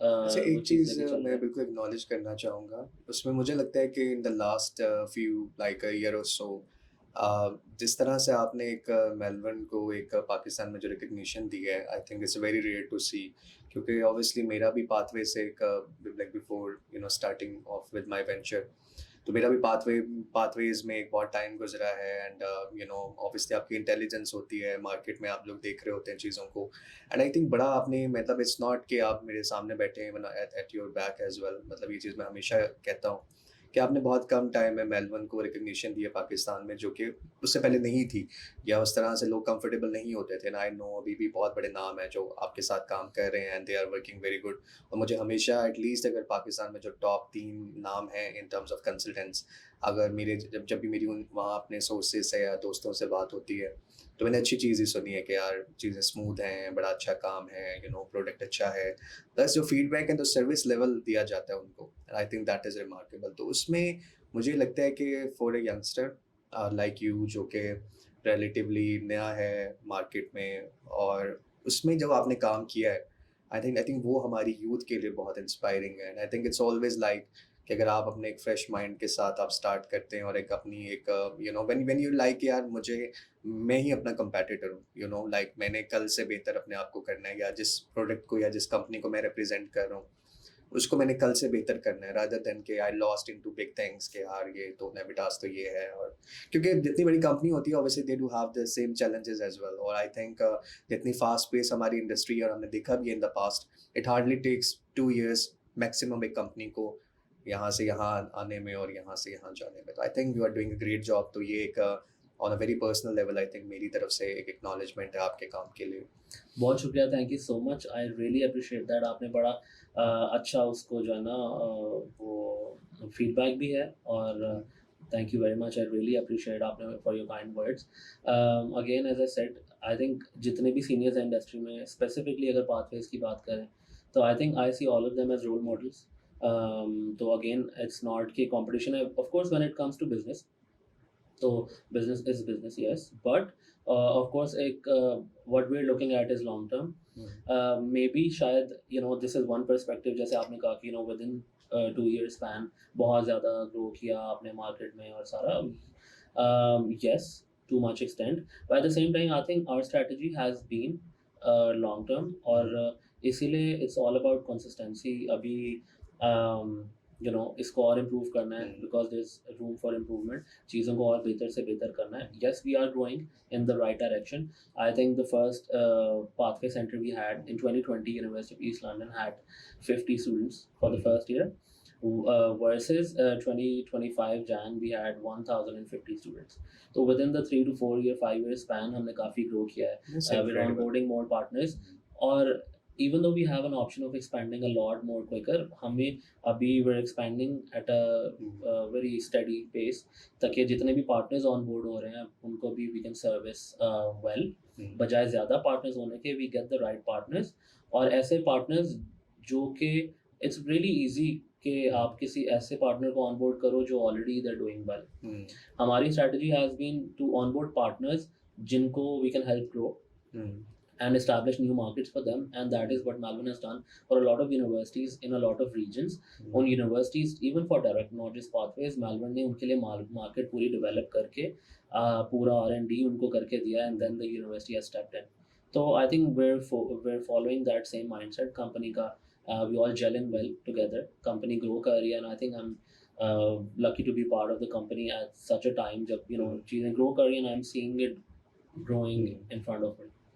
तो जैसा कि आपसे वादा किया गया था कि हम कोई ऐसा मौका नहीं जाने देंगे जहाँ पे हम अपनी यूथ को सेलिब्रेट ना करें, अपने लोकल हीरोज़ को सेलिब्रेट ना करें, और आज एक ऐसा ही सेगमेंट में एक और हमारे पास एक ऐसे गेस्ट हैं जो कि जो हमारी लोकल हीरो भी हैं, एक यूथ में एक इंस्पिरेशनल स्टोरी भी है हमारे लिए, जिन्होंने बहुत कम टाइम में फॉरेन एजुकेशन इंडस्ट्री में एक अपना नाम भी बनाया है और मल्टीपल कंपनीज के साथ काम भी किया, and now she is working as operations manager at फॉरेन-एज। तो आमना हमारे साथ हैं आज। तो आज थोड़ी सी कैंडिड कन्वर्सेशन होगी आमना के साथ, और as a youngster, as a female youngster, क्या चैलेंजेस आमना फेस करती हैं, फेस किए हैं, और जिस पोजीशन पे आज यहाँ पर हैं eight a very young as, वहाँ पे कैसे आई। तो आमना स्टार्ट करेंगे आपके लाइक एज एन यंगस्टर, जब आप इस फील्ड में आए तो you have डिफाइड actually few odds, like you were a female, you were pretty young when you know आप जब इस इंडस्ट्री में आए, आपकी पहली जॉब भी इस इंडस्ट्री में थी as an proper job, right? तो how do you see your struggle so far? बिल्कुल ज़ीरो से अगर स्टार्ट करने के बाद यहाँ तक पहुँचना was not easy, but obviously hard work and consistency जो है उसने मुझे लाइक मोटिवेट किया और हेल्प आउट किया कि आज मैं अल्हम्दुलिल्लाह इस पोजीशन पे हूँ और लोग जानते हैं। ऑब्वियसली चैलेंजेस आते हैं एज अ गर्ल, और प्रोफेशनल लाइफ में भी आपको बहुत सी चीज़ों को फेस करना पड़ता है। ऊपर से यंग एज में अगर आप हो तो लोगों का एक ये कंसेप्ट होता है कि ये हमसे छोटी है तो हम इसकी बात क्यों माने, लाइक जो आपके जूनियर्स होते हैं, या अगर आपको किसी कंपनी ने कोई रिस्पॉन्सिबिलिटी दी है तो लोग उसको बहुत नेगेटिवली लेते हैं। वो ये नहीं देखते कि हमारा सीनियर है या हमने सीखना है, उनका फोकस्ड होता है कि वाई शी, हम क्यों नहीं। तो उसके लिए उस वजह से भी काफ़ी मुझे चैलेंजेस आए। ऑब्वियसली इंसान जब प्रोफेशनल लाइफ में होता है तो वो फिर प्रोफेशनलिज्म से हट के डील नहीं करता। उस प्रोफेशनलिज्म में रहते हुए जब आपको डील करना पड़ता है तो आपको बैकलैशेस फेस करने पड़ते हैं हर तरह के। आई थिंक बड़ा एक इंटरेस्टिंग आपने पॉइंट रेज किया, बिकॉज मैं खुद भी कुछ चीज़ों का विटनेस हूँ कि दो चीज़ें आपने हाईलाइट की। एक तो ये एज फैक्टर कि when you are young and at a senior position, so definitely अभी स्टिल भी हमारी सोसाइटी में I think not in our society but हमारी सोसाइटी में थोड़ा ज़्यादा है कि लोग इस चीज़ को एज एन आर्ग्यूमेंट लेते हैं कि यार तुम अगर मैनेजर हो लेकिन एज में तुम हमसे छोटी हो या छोटे हो, तो दे डोंट फील कंफर्टेबल। तो आई थिंक ये एक बिल्कुल, मैं इसको स्टिल आई वुड से, और मैं इस पर बहुत वोकल भी हूँ कि ये बहुत मुझे एक अनप्रोफेशनल भी और ये बहुत अनएथिकल चीज़ भी लगती है, but unfortunately it's in our industry. And secondly the she factor, ठीक है, तो एक चीज़ मैं क्लियर कर दूँ, we are not here to play any like a women card और anything, but this is a very harsh reality of our industry. लोग I think still as an female अगर कोई किसी लीडरशिप पोजीशन पर है या लीडिंग पोजीशन पर है तो एक मेल ईगो बिल्कुल आती है। And not everyone, I think मतलब अभी भी मैं ये कहूँगा कि ज़्यादातर लोग आर सपोर्टिव और चीज़ें बहुत बेहतर हो गई हैं, but still there is a big number कि अगर कोई फीमेल एक पोजीशन पर बैठी है तो वो उसको उस तरह से एक्सेप्ट नहीं करते, ठीक है। तो आप इस चीज़ को इस चैलेंज को किस तरह से लाइक आपने आई थिंक शुरू से from very early age foreigner join करने से पहले भी you are working with a leading company in Pakistan, वहाँ पर भी आप एक मैनेजरियल पोजीशन पर थे, एक टीम लीड की पोजीशन पर थे, तो आप इस चीज़ को कैसे टैकल करते हो लाइक बीइंग अ फीमेल? जो औरत घर से बाहर कदम रखती है ना तो वो एक फीमेल मेंटालिटी के साथ नहीं रखती है, उसके अंदर एक मैस्कुलिन एनर्जी भी होती है। जो चीज़ प्यार से ना हो फिर उसके लिए दूसरा फैक्टर उसको ओवरकम करना पड़ता है। तो इसको टैकल करने के लिए फिर मुझे अपना वो एक बॉसी जो इमेज है ना वो शो करना पड़ता है। लाइक इफ़ अगर आपको एक काम असाइन किया है, ये मिल जाता है, वेल एंड गुड, नहीं मिलता तो देन यू विल सी कि I am not a weak और फ्रेजाइल, लाइक जैसे फीमेल्स होती भी हैं इस इंडस्ट्री में, नहीं किसी भी प्रोफेशनल आप इसमें कॉर्पोरेट सेक्टर में देखें तो बहुत सी फीमेल ऐसी होती हैं जो डर जाती हैं कि हमें किसी ने कुछ कह दिया। इवन कि मैं खुद विटनेस हूँ कि अगर आपको किसी ने डांट दिया है, आपका सीनियर है या आपके जूनियर के साथ आपकी कोई हो गई है, लड़कियाँ रोने लग जाती हैं। तो वो चीज़ मेरे अंदर नहीं है, वो एलिमेंट नहीं है, क्योंकि मैं हमेशा से जो है एज अ लाइक मेरी जो सोच है वो मर्दों की तरह है। तो मे बी आई थिंक इसने मुझे हेल्प किया है to overcome this I challenge. Think मैं अगर like to put your words in a way, मुझे लगता है कि मतलब मेरा एक अपना बिलीफ है और आई थिंक आप यही कहना चाह रहे हो कि जो प्रोफेशनलिज्म है इट हैज़ नो जेंडर, ठीक है।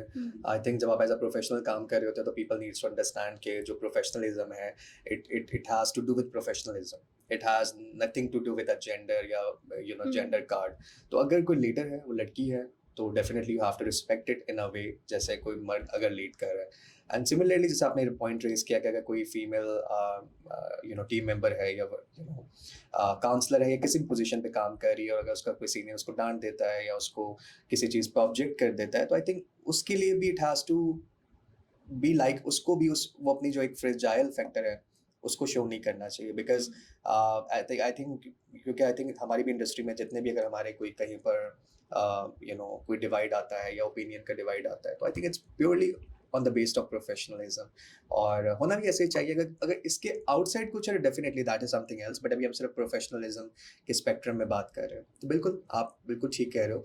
और मुझे बताओ कि इसके अलावा लाइक जो एक अगर ऑब्वियसली आपको आई एम श्योर बहुत सी यंग लड़कियां आपको देख रही हैं, कुछ इस इंडस्ट्री में हैं, कुछ अभी बिल्कुल एंटर हुई हैं या कुछ सोच रही होंगी कि अच्छा ये कैसी इंडस्ट्री है, हमें इसमें आना है, because again it's still I think काफ़ी अर्सा हो गया but still it's a new industry for Pakistanis कि फॉरेन एजुकेशन होती है, इसमें काउंसलर होता है, तो इसको एज अ करियर बहुत से लोग अभी रिलेक्टेंट भी होते हैं, बहुत से लोगों के माइंड में डाउट्स भी होते हैं कि यार किस तरह की पोजीशन है, क्या काम करना पड़ता है, क्या वर्किंग आवर्स हैं, कितना सेफ है, सबसे इम्पोर्टेंट जो चीज़, क्योंकि आई think being in Pakistani society और जितनी चीज़ें हमें पता चलती हैं या जितने बुरे एक्सपीरियंसेस हमें रिपोर्ट हो रहे होते हैं, I think safety at work place is a very very important part.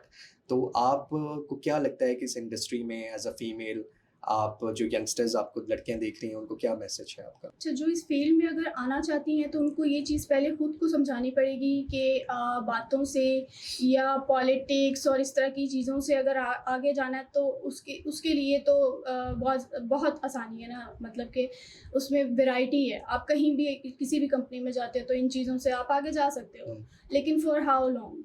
आपकी जगह कल कोई और आता है या आपके बाद कोई और आता है तो आप तो फेड आउट हो जाओगे। अगर आपने यहाँ पे ज़्यादा लंबे समय के लिए काम करना है, रहना है, अपनी इस फील्ड में टाइम देना है, तो सबसे पहली चीज़ कि अपने काम से प्रूव करें कि हु यू आर। दूसरी चीज़ नॉलेज। तीसरी चीज़ focus on yourself and on your work. Obviously ये थोड़ी सी ऐसी इंडस्ट्री है कि यहाँ पे कोई टाइमिंग हमारी ऐसा डिफाइन नहीं होती है, डेडलाइंस एंड ये सारी चीज़ें, प्रेशर बेसिकली फीमेल्स को थोड़ा कंसीडर किया जाता है कि ये प्रेशर हैंडल नहीं कर सकती हैं। तो you have to train yourself कि आप हर किस्म के प्रेशर को बैलेंस कर सको और उसको चैनलाइज कर सको किसी तरह का। आप वो ह्यूमन नेचर है, इंसान एक टाइम के बाद आके ड्रेन हो जाता है, बट आपको ये आपके अंदर ही ये आप जब तक अपने ऊपर वर्किंग नहीं करेंगे तो ये चीज़ आपको कोई कंपनी, कोई आपका सीनियर, कोई नहीं सिखा सकता। तो मैसेज मेरा उनको यही है कि अपने पे वर्किंग करें, अपने काम पे ध्यान दें रादर देन कि किसी बॉस से, पॉलिटिक्स और इन चीज़ों पे अपना टाइम ज़ाया करें। तो राइट। और जब आप इस फील्ड में आ रहे थे तो ऑब्वियसली आपने अपने पेरेंट्स के साथ बात की होगी पहले जॉब आपके पास आई थी, तो आपके पेरेंट्स को क्या फियर था, क्या उनके डाउट्स थे और आपने उनको किस तरह से कन्विंस किया? पेरेंट्स, अगर आज से 10 साल पहले की बात करूँ तो मुझे खुद भी नहीं पता था कि मैं शायद ग्रेजुएशन कंप्लीट करके जॉब वाली साइड पे जाऊँगी। एक मिडिल क्लास फैमिली और एशियंस का जो कॉन्सेप्ट होता है, अच्छा बच्ची ने पढ़ लिया अब आगे उसकी शादी होगी ब्ला ब्ला। लेकिन जब मैंने डिग्री कर ली, डिग्री के लास्ट टर्म्स में मुझे फिर ये चीज़ रियलाइज़ हुई कि इंडिपेंडेंट होना कितना ज़रूरी है, नॉट ओनली जस्ट फाइनेंशियली, लेकिन आप खुद को समझते हैं, दुनिया को समझते हैं। चार दीवारी में रह के आप लोगों को नहीं समझ सकते। आपको नहीं पता कि आपने कहाँ पे खड़े होकर कैसे बात करनी जब तक आप उस माहौल में एक्सपोजर नहीं लेते हैं। तो आफ्टर इवन की डिग्री भी मेरी अभी कंप्लीट नहीं हुई थी, लास्ट टर्म्स चल रहे थे। मैंने अपनी पहली जॉब की थी as a medical billing company. वो अप्रॉक्सीमेटली 2 मंथ्स तक की थी, बट वो ऑब्वियसली जब आपका माइंड उस चीज़ को एक्सेप्ट ना करे तो वो मेरी फील्ड नहीं थी। उसके बाद फिर मैं तो इसे मिरेकल ही कहती हूँ कि मेरा हमेशा बचपन से शौक़ था कि मैं भी स्टडी करूँ बाहर जाके। मुझे कोई गाइडलाइंस देने वाला नहीं था, कुछ नहीं पता था। जिनको पता भी होता था लोग नहीं बताते हैं कि कहीं आगे ना निकल जाए। मैंने ऐसे ही स्क्रॉलिंग करते हुए पोस्ट देखी जो मेरी प्रीवियस कंपनी थी। मुझे नहीं पता क्या पोस्ट है किस पे, मैंने ऐसे अप्लाई कर दिया कि कौन सा मुझे उन्होंने बुला लेना। इंटरव्यू कॉल आ गई। जब उन्होंने मुझसे पूछा कि आपको पता है इस इंडस्ट्री का क्या काम है या क्या करते हैं, मैंने कहा नहीं आप बता दें। उन्होंने मुझे थोड़ा सा ब्रीफ किया तो मैं थोड़ा सा शॉक हुई कि ये तो मेरा हमेशा से एक इंटरेस्ट है, ये तो मेरी इंटरेस्ट की चीज़ है। फिर वहाँ से कहानी शुरू हुई। मैंने स्ट्रगल किया, उस पर इंटरेस्ट लेके उस चीज़ों को पढ़ा, नॉलेज, क्योंकि ये सारा हमारी इंडस्ट्री में है, कंटिन्यूसली आपने नॉलेज लेना है, चीज़ें चेंज होती रहती हैं टाइमली। तो फैमिली ऐसे कोई उनको इशू नहीं था। द मेन कंसर्न सेफ्टी और इज़्ज़तदार पेशा होना चाहिए, तो दे वर फाइन। और मुझे पता है कि जब आप आए उसके बाद फिर your sister also stepped in the same industry, तो आपको क्या लगता है कि आपके आने से आपको जो आपकी फैमिली में लाइक ऑब्वियसली आपसे जो छोटी आपकी कजन्स हैं या बहनें हैं उनके लिए एक रास्ता जो खुला, तो उसमें आपको क्या लगता है कि आपका कितना रोल है कि आप इस इंडस्ट्री में आना, अपना नाम बनाना एंड देन एक अच्छा मैसेज जाना through your like with in your family कि यार अगर definitely this is one of the careers जो कि लड़कियां जिनको कंसीडर कर सकती हैं, तो उसमें आपको क्या लगता है कि आपका कितना रोल था जिसकी वजह से आपकी बहन या आपके जो लेट्स से और भी फैमिली मेम्बर्स हैं उनके लिए चीज़ें आसान हुई? अच्छा, इसमें मैं ये तो नहीं कहूँगी कि मेरा ही रोल है या आई एम द वन जिसकी वजह से जा रहे हैं। ऑब्वियसली सबका अपना अपना नसीब है, लेकिन हाँ ये चीज़ है कि जिस तरह हमारी फैमिलीज़ में इतना नहीं सपोर्ट किया जाता कि फ़ीमेल जॉब करें, बहुत किसी की कोई मजबूरी हो गई तो कोई कर रही है या लाइक डिफरेंट किस्म के सिनेरियोज़ हैं। लेकिन जब मैंने इन चीज़ों को स्टार्ट किया तो ऑब्वियसली रास्ता खुला बाकियों के लिए भी एज अ रोल मॉडल। अगर उन्होंने अपनी फैमिली को मनाना है कि हमें परमिशन करते हैं कि हम जॉब वगैरह करें, तो वो मेरी एग्जांपल कोट करते थे। और अब वही लोग जो आज से 5 से 10 साल पहले लाइक कुछ नहीं समझते थे, अब मैं जब जाती हूँ उनके सामने तो वो खुद मुझे बताते हैं हमने आपकी फ़लाँ वीडियो देखी थी, हमने आपको फ़लाँ पोस्ट में फ़लाँ इवेंट में देखा था, माशाल्लाह you are doing very well. तो मुझे ये चीज़ मेरी अचीवमेंट लगती है। राइट। और आई थिंक आखिरी एक दो सवाल मैं आपसे पूछूंगा। एक तो ये कि आप, क्योंकि ऑब्वियसली बीइंग फीमेल आप कम्यूट भी करते हो, लोकली भी कम्यूट करते हो, और भी बहुत से चैलेंजेस आपको आते होंगे। तो अगर if you have to name one, और if you have to pick out like one challenge कि as a female worker, as a female person जो कि एक प्रोफेशनल जॉब कर रही है, सबसे बड़ा चैलेंज आपको क्या लगता है? Yeah, not only in this industry but also as a working for like a, in line with the working environment in Pakistan for females. ये मेरे लिए भी एक बहुत बड़ा चैलेंज है और मेरे ख्याल में 80% जो भी लड़कियां हैं उनको वो भी इस चीज़ से रिलेट करेंगी, ट्रैवलिंग। Hmm.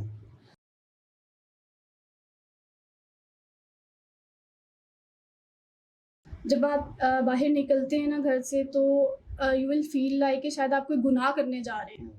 लोगों की नज़रें और लोगों का रवैया ऐसे होता है और आजकल तो अब जिस तरह का हमारा ये माशरा चल रहा है, लोग ये भी नहीं देखते हैं कि जो बंदी किसी अपनी कन्वेंस का वेट कर रही है या वैसे ही मतलब अपने काम से काम रखा हुआ है, वो बेसिकली है क्या? वो किसी शरीफ घर की भी हो सकती है, ऑब्वियसली दूसरी चीज़ें भी हैं, लेकिन आजकल एक ही पैमाने में ना सबको जज किया जाता है। लोग ये नहीं देखते अगर कोई बस स्टॉप पे कॉलेज की लड़की खड़ी है, हाथ में उसने बुक्स पकड़ी हुई हैं, उसके सामने आके गाड़ी रोक देंगे। अब वो तो चली जाएगी घबरा के, आगे पीछे हो जाएगी, लेकिन वो जाके घर में सोचेगी कि मतलब उसको खुद से शर्म आने लग जाएगी कि यार मैं क्यों निकली बाहर, या मुझे क्या समझ रहा था अगला बंदा। आई थिंक ये बड़ा एक इम्पॉर्टेंट और बड़ा दुखी और बड़ा डार्क साइड है हमारी सोसाइटी की, और मैं बल्कि इस प्लेटफॉर्म से इसके ऊपर आवाज़ भी उठाना चाहूँगा कि बिल्कुल ये आई थिंक ये एग्जांपल सिर्फ आमना नहीं कोटनी की, ये बहुत हज़ारों लाखों लड़कियां पाकिस्तान में इस तरह के चैलेंजेस फेस करती हैं कि वर्क प्लेस से ज़्यादा जो कम्यूट करना, जो सफ़र के दौरान, जो ट्रैवल और ट्रांसपोर्ट के दौरान उनको हरेसमेंट होती है या परेशानी होती है या टेंशन होती है, आई थिंक उससे फैमिली भी बहुत सफ़र करती है और वो खुद भी बहुत सफ़र करते हैं। तो आई थिंक मेरे ख़्याल से अगर हम एज़ अ मेल, मैं खुद भी समझता हूँ कि बहुत ज़्यादा हमें इस चीज़ पे शर्मिंदा भी होना चाहिए, और सबके लिए मैसेज ये भी है कि अगर अगर आई थिंक जो भी लड़की आपको बाहर नज़र आ रही है, चाहे वो रोड पर है, चाहे वो ट्रैवल कर रही है, so definitely they are professionals. वो अपना, जिस तरह एक मर्द को बाहर निकलने का हक है, अपनी अपनी अपनी लाइफ को नॉर्मल जीने का हक है, वैसे एक औरत को भी हक है, और वो हक उसको अल्लाह ने भी दिया है, सोसाइटी ने भी दिया है, हमारे दीन ने भी दिया है। तो आई थिंक हमें we have to be supportive, and हमें अपने माइंडसेट को चेंज करने की ज़रूरत है, बिकॉज जो लड़की बाहर है वो वैसे ही एक लड़की है जैसे आपकी माँ है, आपकी बहन है, आपकी बेटी है। सो डेफिनेटली अगर आप कोई चीज़ अपनी माँ बहन बेटी के लिए पसंद नहीं करेंगे, तो आई थिंक वो आपको किसी की भी माँ बहन बेटी के लिए वो चीज़ नहीं करनी चाहिए। तो आई थिंक ये एक ऐसी चीज़ है जो mindset needs to be change. और जो यूथ मुझे देख रही है, जो भी बच्चे ग्रो अप कर रहे हैं, जिन्होंने बाहर आना है, चीज़ों को संभालना है, आई थिंक उनके लिए बहुत बड़ा सबक है, क्योंकि जो लोग जिनकी जिनकी एक जो लोग एक सर्टेन मैच्योरिटी को पहुंच गए हैं, उनकी आदतें चेंज करना तो बहुत मुश्किल है, लेकिन जो हमारी यूथ है, जो हमारी नई जनरेशन है, आई थिंक उनके लिए बहुत ज़रूरी है कि you have to learn how to respect a women. And I think एक असल मर्द वही होता है जो औरत को, जिसको पता है कि औरत को इज्जत किस तरह से देनी है। So Amna, thank you so much for being today, and I hope कि आपके जो आपने एक रॉ आपने व्यूज़ शेयर किए उससे हमारी यूथ, हमारी सबसे मोस्ट इम्पॉर्टेंट है हमारी लड़कियां, हमारी बच्चियां जो हैं, वो एक पॉजिटिव मैसेज ले सकें, और उनके अंदर उसी तरह से रेजिलियंस डेवलप हो सके जैसे आपके अंदर एक रेजिलियंस है, और जैसे आपके अंदर एक रेजिलियंट फोर्स है। So thank you so much. आपकी जो जर्नी है, not as an recruitment manager in Pakistan, but also as an individual, I think अगर कोई यूथ आपको देख मतलब जो हमारी यूथ आपको देख रही है, जैसे हमारा मिशन भी है कि we want to change lives, और हम अपनी एक पॉडकास्ट से एक ज़िंदगी एटलीस्ट बदलना चाहते हैं, और हमारी यही एक होप होती है। आई होप कि मतलब हज़ारों ज़िंदगियाँ बदलें, hundreds of lives would change, लेकिन एटलीस्ट हमारा एक टारगेट, बड़ा एक हम्बल टारगेट है कि एटलीस्ट एक ज़िंदगी, एक इंडिविजुअल, एक यूथ अगर आपको देख कर एक इंस्पिरेशन ले, तो आई थिंक हमारी यूथ के लिए एक बहुत बड़ी इंस्पिरेशन है कि ज़रूरी नहीं है कि आपने 10 साल में ही कुछ अपना नाम बनाना है मार्केट में। अगर आपकी बेसिक्स ठीक है, आप टेक्निकली स्ट्रॉन्ग हैं, आप मेंटली स्ट्रॉन्ग हैं, तो I think with in couple of years आप अपना एक नाम, अपना एक जो एक असर है, आई थिंक वो आप किसी भी फील्ड में, it's not just the education industry, I think कोई भी इंडस्ट्री है, अगर आपकी नीयत ठीक है, आपकी टेक्निकली आप साउंड हैं और आप एक अच्छा काम कर रहे हैं, तो आई थिंक आप बहुत अच्छा मार्क अपना एक छोड़ सकते हैं। अभी एक इंटरेस्टिंग हमारा सेगमेंट है जो कि रैपिड फायर है, और उसमें I'll just say a word or two words or अच्छा। like something like that, हम्म, और जो भी आपके माइंड में पहली चीज़ आती है, so it has to be spontaneous, I think आपको hardly okay, couple of seconds maximum आपको इस पे लगने चाहिए, तो जो भी चीज़ आपके माइंड में आ रही है। okay. Childhood, Best time of my life. okay. First love, First love would be can say anything like beautiful Food. or food. food. School, Again, best time of my life. Great friends. friend, My wife. music. Peace. अच्छा, music से बात निकली है तो किस तरह का like what sort of music आपको? टू बी ऑनेस्ट, आप मेरी प्लेलिस्ट अगर देखेंगे तो you'll be surprised, हर तरह का genre, Urdu, Punjabi, English, rap और ट्रांस, फेवरेट सिंगर कोई, अगर आप पाकिस्तानी अगर किसी का नाम लें, that is a very tough question, to be honest. I anyone don't जो आपको have लगता है कि यार ये तो मैं इसको रिपीट पे और मैं सुन सकता हूँ ऑल डे और every day of the week? Pakistani, to be honest, again, I wouldn't say singer, but Coke Studio, I really like Coke Studio Okay. के गाने, usually because we're traveling, तो Right. Coke Studio. Yes. अच्छा, पाकिस्तान, पाकिस्तान जिंदाबाद. Faisalabad, Faisalabad, great city. सुकून, सुकून, नमाज. Social media, Very tricky business. Marriage, Marriage, I think marriage, I would say, completes your life. अच्छा, marriage से अगर मैं सवाल मेरे माइंड में आ गया कि what do you think what's the right age to marry? Like बहुत डिबेट, मतलब आई थिंक इट्स बड़ा जेनेरिकली यूथ में भी जब हम बैठे होते हैं तो बात हो रही होती है यार कब करनी चाहिए, किस पॉइंट पे करनी चाहिए, तो I think ये क्वेश्चन ही गलत है, मुझे लगता है. That is my take on that, because marriage and age has no connection, to be honest. और आई थिंक निकाह का जो है वो हमारे दीन में भी इसको काफ़ी इंपॉर्टेंस दी गई है. तो आई थिंक मुझे लगता है कि whenever is the right time it just happens. हमें लगता है कि शायद हमारे कंट्रोल में है, अब करेंगे या तब करेंगे, बट ऐसा नहीं है. Right. Life, life is temporary. Death, death is a must. Okay. Akash, I find him very decent, a very decent personality. Thank you. अच्छा, मुझे 2-3 मैं क्विक आपसे क्वेश्चंस करूंगा जिसमें आपने 2 लाइन का जवाब भी हो सकता है, 2 सेंटेंस का जवाब भी हो सकता है. हमने अपनी इंडस्ट्री की तो बहुत बात की. Do you think what's the darkest side of our industry? I think all of these compliance related matters, all of the shortcuts, जो student visa के नाम पे कुछ भी XYZ eventually affects us big time. जो जितने भी stakeholders हैं हम सबको. Right.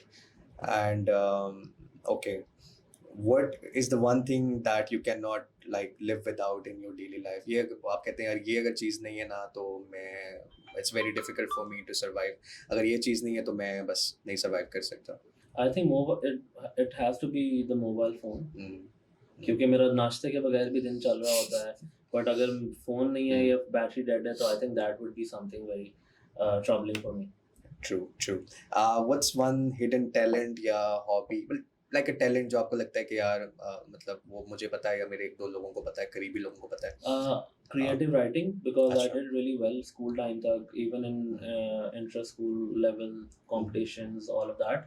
But वो उसके बाद स्कूल के बाद से उसको pursue करने का मुझे नहीं मिला मौका. Right, बिल्कुल ठीक है. And one word advice for our students जो कि अभी स्पेशली इंटरमीडिएट, क्योंकि हम पाथवे में आप डील करते हैं, सो जो बच्चा अभी इंटरमीडिएट का एग्ज़ाम दे रहा है या कंप्लीट कर रहा है उसके लिए, और वो ही is looking for a good option to study abroad, उसके लिए क्या वन पीस ऑफ एडवाइस क्या होगी आपकी? आई थिंक रिसर्च और मेक श्योर कि आप सही डायरेक्शन में, क्योंकि जितने बच्चों को मैं even till date, of course आपको चांस मिलता है बच्चों को काउंसिल करने का, बहुत सारी स्टूडेंट फेसिंग एक्टिविटीज़ होती हैं जहाँ पे आप बच्चों से डायरेक्टली मिलते हैं, even one you working with B2B.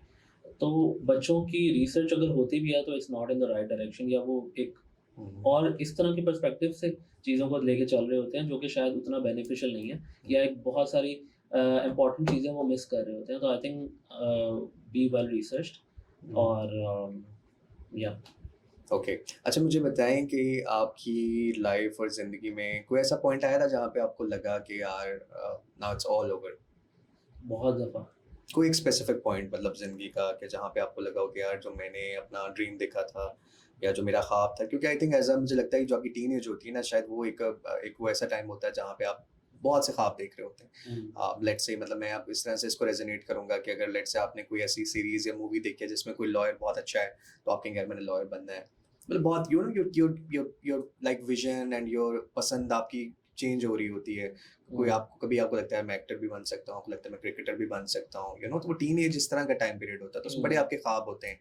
और फिर जब ऑब्वियसली आप एक यू नो कॉलेज के बाद जब आप निकलते हैं कॉलेज से, तो बड़ी एक आपको डिफरेंट दुनिया नजर आती है। फिर जब प्रोफेशनल लाइफ में आते हैं तो और एक डिफरेंट दुनिया आपको नजर आती है कि यार ये चीज़ तो हमें नहीं पता थी, we were not well prepared for that. Specially जो बच्चे हमारे पाकिस्तान में लिमिटेड एक्सपोजर के साथ निकलते हैं यूनिवर्सिटी से।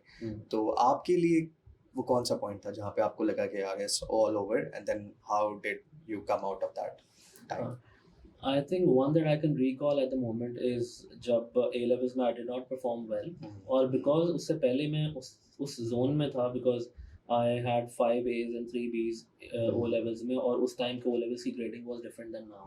तो वो शायद अभी 5 A stars और आपका बैच O levels का, A levels का batch 2010 O levels and A levels 2013 12 और फिर गैप ईयर था। तो उस टाइम पे after scoring so well in O levels, A levels में was completely opposite, because as a said कि बहुत ज़्यादा हम इवेंट ऑर्गेनाइज करने में और एक्स्ट्रा करिकुलर एक्टिविटीज़ में लगे थे। तो वो रिजल्ट जो था I could not pass. 3 subjects मैंने जो दिए थे उसमें से I could only pass in 1।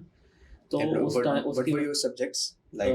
I had accounts, business and Urdu. So of course Urdu में I scored, but business and accounting में I could not score.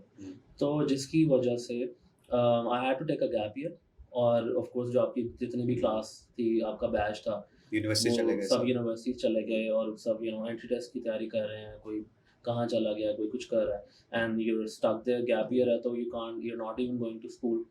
या अगर आप शाम को अकेडमी भी जा रहे हो तो यू हैव फेलोज जो आपसे जूनियर थे, and now you are sitting with them. तो वो एक ऐसी चीज़ थी जो काफ़ी ट्रबलिंग थी। That 1 year was troubling। I think देखिए आपका, मुझे लगता है ये सारा जो ए लेवल्स वाला टाइम था इसमें बहुत सबक है। सबक जो मुझे लाइक समझ आती है इस सारी सिचुएशन से, एक तो ये लोगों को लगता है कि यार अगर आप कॉलेज में फेल कर गए तो लाइफ फेल कर जाओगे। It's a perception. हमें भी डराया जाता था कि ये टाइम है, मेक और ब्रेक है। अगर ये आपका कॉलेज टाइम, अगर आपने ए लेवल्स में अच्छा परफॉर्म नहीं किया तो जिंदगी ख़त्म है। दूसरा ये कि then there are lot of students, मुझे भी याद हैं, जो कि बहुत हाईएस्ट अचीवर थे ए लेवल्स में, और अभी उनका अगर मैं करियर देखता हूँ तो they are struggling big time. Then again कुछ ऐसे बच्चे थे जो कि बिल्कुल जैसा आपने कहा कि barely passed their A levels, और फिर वो यूनिवर्सिटी में चले गए, कुछ लोकल चले गए, कुछ फाउंडेशन पे बाहर चले गए, and they are running big businesses. And then they are a lot of people जो कि जिन्होंने अच्छा परफॉर्म किया ए लेवल्स में। मतलब मैं खुद भी अपना पोस्ट कैटेगरी में लेकर आता हूँ कि हालांकि ओ लेवल्स में वाज अ ओके स्टूडेंट, लेकिन ए लेवल्स में शायद डर बहुत ज़्यादा था कि यार नहीं कुछ करना है। बट देन अगेन अल्लाह का शुक्र है कि वो बड़ी अच्छी ट्रेजेक्ट्री लाइफ की रही, कि सारी चीज़ें ठीक रही उसके बाद। तो आई थिंक इसमें मतलब बहुत ज़्यादा आई थिंक कुछ फिक्स नहीं है जो समझ लिया जाता है, या एक स्टीरियोटाइप्स हैं कि यार कॉलेज में ये होगा तो ऐसे होगा। बट ट्रस्ट मी, मुझे लगता है कि ज़्यादा मैंने वो बच्चे देखे जो कि they were okay in the grades, B-C-D, या अगर इंटर में हम देखें तो 50-60-70% ये उनकी परसेंटेज थी। But they were street smart, extra curricular में ज़्यादा थे, उनको बात करना आता था, उनको कॉन्फिडेंस लेवल बड़ा उस टाइम से बहुत अच्छा था, एंड वो कुछ नया सीखते थे, बड़े इंक्विजिटिव से हुआ करते थे। वो लोग मैंने ज़्यादा देखे कंपैरेटिवली, जो कि क्लासरूम तक ही बच्चे लिमिटेड थे और ग्रेड्स लेकर आ रहे थे। ऐसी, और आई थिंक ये आपने बिल्कुल ठीक कहा है, एग्री। और मुझे लगता है कि ये अगर आप स्टैट्स उठाएं, आप कंपेयर करें, तो ये शायद फैक्ट ही बन जाएगा कि you know you can say this is a fact कि जो बहुत ज़्यादा टॉपर थे क्लास में वो किधर है, वर्सेस जो बैक बेंचेस थे, या दे वर ओकेश थे कि यार ठीक है यार, मतलब हम अच्छे नंबर से तो पास वो लाइफ में क्या कर रहे हैं। I think the result is really evident, और I agree, I 100% agree with that. True and I think इसके साथ हम अपना आज जो प्रोग्राम है जो शो है उसको रैप अप करेंगे एंड लास्ट पे आई थिंक मैं कुछ आपसे कहूँगा कोई अच्छी बात कोई एक कोटेशन कोई आपका मैसेज जो लोग आपको देख रहे हैं ऑब्वियसली में यूथ भी देख रही है हमारी अपनी इंडस्ट्री के बच्चे देख रहे हैं बल्कि ऑब्वियसली जो हमारा फर्स्ट पॉडकास्ट किया उसके बाद मुझे I got number of messages from the counselors regardless of the consultancy and they were like this is something serious and this is more than a podcast और हमारा भी ये मिशन है कि फॉर अस इज नॉट कि हम यहाँ पे कोई स्पेसिफिक किसी ना यूनिवर्सिटी की ब्रांडिंग कर रहे हैं ना किसी कंपनी की ब्रांडिंग कर रहे हैं मतलब आई थिंक इट्स द मकसद जो है ना वो it's bigger than that to bring a change क्योंकि अगर हमें अल्लाह ने तालीम अच्छी दी है एजुकेशन अच्छी दी है सोचने समझने की सलाहियत एक अच्छी दी है एक तो I think this is a time to give back to our people तो उनको हम क्योंकि वैसे भी आपको पता है हमारा बच्चा आजकल टिकटॉक पे बैठा हुआ है यूट्यूब पे बैठा हुआ है और अनफॉर्चुनेटली बहुत इररेलेवेंट और बहुत ही ज़्यादा इनडिसेंट कंटेंट देख रहा है उसकी कंजम्पशन बहुत ज़्यादा है इसलिए अगर आप देखें तो जो अगर पाकिस्तान के टॉप 10 अगर आप यूट्यूबर्स उठाएंगे तो उसमें कोई भी आपको कोई एजुकेशन बेस्ड चैनल नहीं मिलेगा और वही चीज़ हमारा बच्चा कंज्यूम कर रहा है बैठ के ठीक है क्योंकि अब आई थिंक अब एजुकेशन क्लासरूम से बहुत बाहर चली गई है पहले हमारे दौर में ये चीज़ें स्कूल टाइम में तो एटलीस्ट नहीं थी ये सब चीज़ें तो क्लासरूम पेरेंटिंग ये चीज़ें ही डिसाइड करती थी कि हम क्या बन रहे हैं बट अब इससे ज़्यादा क्योंकि बच्चा पेरेंट्स के साथ इतना टाइम नहीं स्पेंड कर रहा अपनी फैमिली के साथ इतना टाइम नहीं स्पेंड कर रहा अपने स्कूल में कॉलेज में भी इतना टाइम नहीं स्पेंड कर रहा जितना टाइम वो अपने फ़ोन के साथ अपने लैपटॉप के साथ अपने टैबलेट के साथ स्पेंड कर रहे हैं तो I think it's a social responsibility for all of us कि हम अपनी जो बच्चा मुझे 14 साल का बच्चा देख रहा है 16 साल का बच्चा देख रहा है बिकॉज मेरी ऑडियंस आई डोंट ठीक है ऑडियंस तो हमारी बड़ी है बट मेरी जो मेरा एक दिली ख्वाहिश है कि मुझे मेरी जो ऑडियंस मैं डेवलप करना चाह रहा हूँ इस शो के थ्रू वो है जो मुझे 12 साल से और 10 साल से जो 18-19 साल का बच्चा जो देख रहा है जो कि अभी बहुत कुछ कर सकता है तो उनके लिए क्या आपका मैसेज है राइट आई थिंक मेरा मैसेज सारों के लिए यही रहेगा एंड अज्यूमिंग ऑफ कोर्स है जो हमारी एज यू सेड हमारी जो ऑडियंस है it's either the education industry international recruitment end of course ये जो आपने कहा कि 12 साल एंड ऑनवर्ड्स बच्चे तो आई वुड जस्ट से कि उन लोगों को जो ऑफ कोर्स इस इंडस्ट्री से आई वुड जस्ट से कि प्लीज़ अंडरस्टैंड कि आपकी एक्ट्स और एक्शंस और आपकी जो पोजीशन है हाउ इम्पैक्टफुल दैट इज़ और कितना पॉजिटिव या कितना नेगेटिव उसका एक रिजल्ट और एक आउटकम होता है तो every single thing that you do and act has as a huge impact तो इसीलिए इट इज़ रियली इंपॉर्टेंट कि हम अपनी प्रैक्टिस बहुत एथिकल रखें because being a Pakistani I think being a patriot I think हमने जितनी देर भी बाहर भी गुजारी है we just been defending Pakistan कोई बात पाकिस्तान के against we can't take it right तो हम बहुत सारे कॉन्सेप्ट्स इंटरनेशनल लेवल पे इंडिविजुअली मैं अपनी अगर बात करूँ तो हम करते रहे और भी पाकिस्तानी जो अगर पाकिस्तान से बाहर भी हैं तो दे वो हमेशा पाकिस्तान की हर हालांकि जो पाकिस्तान की अच्छी नहीं है या बेहतर हो सकती है बट हम किसी और से नहीं सुन सकते राइट तो यू नीड टू अंडरस्टैंड कि आपकी प्रैक्टिस बिकॉज आप एक बच्चा यहाँ से रिक्रूट कर रहे हैं and then going to a foreign university वहाँ पे वो as a Pakistani student recruit हो रहा है पाकिस्तान का नाम यूज़ हो रहा है इट इज़ रियली इंपॉर्टेंट कि आप क्वालिटी रिक्रूटमेंट करें एथिकल प्रैक्टिसेस रखें बिकॉज ये सब कुछ रहेगा तो हम सारे होंगे और ये सारा कुछ कर रहे होंगे और अब जैसे जैसे चीज़ें चेंज हो रही हैं स्पेसिफिकली अगर हमारी क्योंकि ज़्यादा रिक्रूटमेंट यूके की है तो बहुत सारी चीज़ें हम देख रहे हैं जो in the coming time change हो रही हैं और बहुत सारी चीज़ें अभी रिसेंटली चेंज हुई हैं and is going in the same direction तो इट्स नॉट लॉन्ग बिफोर ऐसे स्ट्रिक्ट एक्शंस हों जो हम सबको बहुत ज़्यादा अफेक्ट करें तो प्लीज़ अपनी प्रैक्टिसेस अच्छी रखें बच्चों के लिए बी कंसिस्टेंट अगेन मैंने जो चीज़ मुझे हेल्प की है वो ये है कि एक छोटी सी इस्तिखारे की दुआ है जो मैंने याद की हुई है तो कुछ भी करना होता है छोटे से छोटा कुछ खरीदना ही है एंड यू कांट डिसाइड वो एक बहुत छोटी सी इस्तिखारे की दुआ है वो पढ़ लेते हैं विच ऑफ कोर्स मीन्स के अपनी जो भी मैंने चीज़ अल्लाह में आपकी रज़ा से मैं ये कर रहा हूँ और अब इसमें जो भी बेहतरी है मेरे लिए वो आपने ही करनी तो एवरी स्टेप यू टेक अच्छा अपने एंड से तो ऑफ कोर्स बंदा अच्छा ही करता है आप वो दुआ पढ़ के जस्ट लीव एवरीथिंग ऑन अल्लाह और अपनी तरफ से जस्ट ट्राई योर बेस्ट और अभी अगर आप 12-13 साल के 14 साल के as you said and you know आप in the future you want to do big तो अभी से आप उस डायरेक्शन और माइंडसेट में रखो। Every single day spend at least some time, 10 minute, 15 minute. अब तो ऑफ कोर्स हमारा फ़ोन है, तो आई थिंक हर चीज़ जो है ना वो मांगती है अपना कि आप थोड़ा सा सदका दें। आप अगर बिजनेस भी कर रहे हैं तो आपको होगा कि यार चलो ठीक है, मैं ये जो भी काम आप कर रहे हैं आपको होगा उसमें से कुछ परसेंट मैं नॉट जस्ट फाइनेंशियली के पैसे देने या कुछ, but it could be let's say as an agent अगर आप 10 बच्चे बेचते हैं तो आप एक बच्चा यू नो आप अपने उस पे भी वो कर सकते हैं, यार एक अच्छा डिजर्विंग टैलेंटेड बच्चा मैं करूँगा। Like this is one of my ideas of कि आपने हर चीज़ में से सदका निकालना होता है तो इसमें से भी सदका निकल सकता है। तो इसी तरह आप अपने टाइम से भी ये सदका निकाल सकते हैं कि आप अगर दिन में चलो 10 घंटे फ़ोन पे यूज़ ही कर रहे हो तो आप उसमें से 10-15 मिनट किसी पॉजिटिव एक्टिविटी में,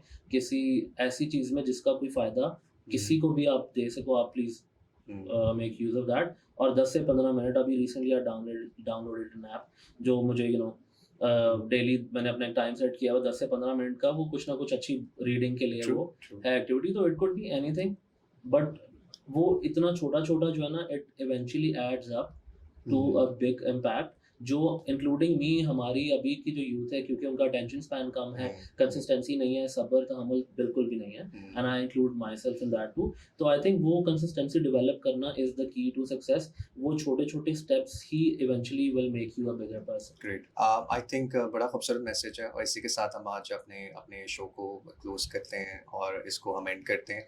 और मेरा अपनी यूथ के लिए यही मैसेज है। आई थिंक वलीद भाई ने जिस तरह से जो मैसेज दिया है वो बहुत ही खूबसूरत है कि आप ऑलवेज टेक स्मॉल स्टेप्स, और एक छोटा छोटा स्टेप लेके, छोटे छोटे स्टेप लेकर ही बेसिकली आप अपने आप को बेहतर करते हैं। और इंसान जो है बेसिकली 3 चीज़ों पर है, उसकी बॉडी है, उसका माइंड है, उसकी सोल है, जिसे हम स्पिरिट कहते हैं।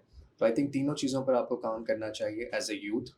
और जब आप spiritually, mentally and physically strong होते हैं तभी आप एज अ प्रोडक्ट दुनिया में लीड भी कर सकते हैं और कम्पीट भी कर सकते हैं। तो यही मैसेज है कि take small steps and make sure कि आप अपने आप को एक ऐसी प्रोडक्ट बनाएं, एंड वो तभी एक अच्छी प्रोडक्ट आप बनेंगे, एक अच्छा नाम बनेंगे, जब आप अपनी हैबिट्स, अपनी डेली रूटीन, अपनी एक्टिविटीज़ और अपने माइंडसेट को बेहतर से बेहतर करेंगे। सो इसी के साथ मैं आपसे इजाज़त लूँगा, and I have faith, complete faith कि आज हमारी इस इस कोशिश से, इस एफर्ट से एटलीस्ट कुछ ज़िंदगियों में बेहतरी आएगी। एंड आई थिंक यही हमारी सबसे बड़ी अचीवमेंट है। बहुत शुक्रिया, थैंक यू।